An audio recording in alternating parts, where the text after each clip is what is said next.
పర్యాటకుల్ని ఆకట్టుకునేందుకు AP tourism సంస్థ కొత్త పుంతలు తొక్కుతోంది.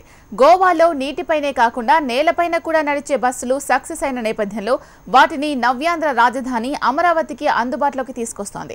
ఇందులో భాగంగా తొలి బస్సును తీసుకొచ్చిన అధికారులు బస్సును ట్రయల్ రన్ వేసేందుకు సన్నాహాలు చేస్తున్నారు.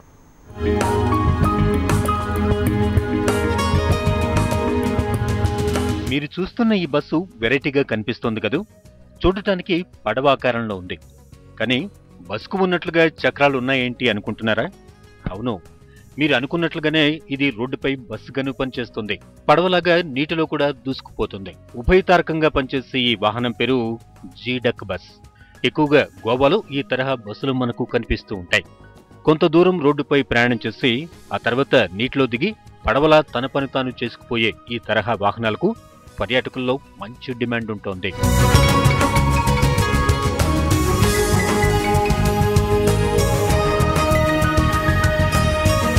విదేశాల్లో మంచి డిమాండ్ ఉండడంతో పాటుగా మన దేశంలోని గోవాలోనూ ఇటీవల పంజాబ్ రాష్ట్రంలోనూ ప్రవేశపెట్టగా మంచి ఫలితాలు కనపడుతున్నాయి. దీంతో నవ్యాంధ్ర రాజధాని ప్రాంతంలో టూరిజాన్ని మరింత అభివృద్ధి చేసే క్రమంలో భాగంగా ఏపీ టూరిజం ఈ బస్సులను కొనుగోలు చేస్తోంది.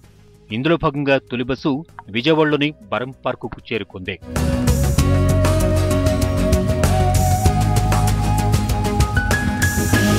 అధికారుల తొలి ప్రయత్నం సక్సెస్ అయితే ఆ తర్వాత ఇదే బరం పార్కు నుంచి రాజధాని సెక్రటేరియట్ వరకు మరికొన్ని జీడక్ బస్సులు నడపాలనే యోచనలో టూరిజం శాఖ ఉన్నట్లుగా తెలుస్తోంది.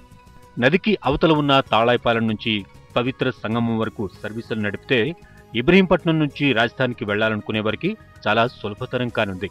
సుమారు 40 కిలోమీటర్ల వరకు ప్రయాణికులకు ఆదా కానుంది.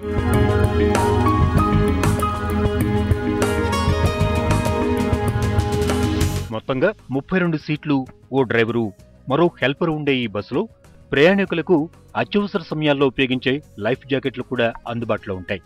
అయితే ఈ బస్సులు రోడ్డు నుంచి నీటిలోకి, నీటి నుంచి రోడ్డుపైకి వచ్చే సమయంలో ప్రత్యేకమైన ర్యాంపులు అవసరమవుతాయి. ఇరువైపులా వాటిని నిర్మించే పనిలో ఉన్న అధికారులు ఆ పనులు పూర్తయిన తర్వాత టూరిజం శాఖ ప్రతిష్టాత్మకంగా తీసుకున్న ఈ ప్రాజెక్టును రోడ్డుపై నుంచి నీటిలోకి ఎక్కించనున్నారు.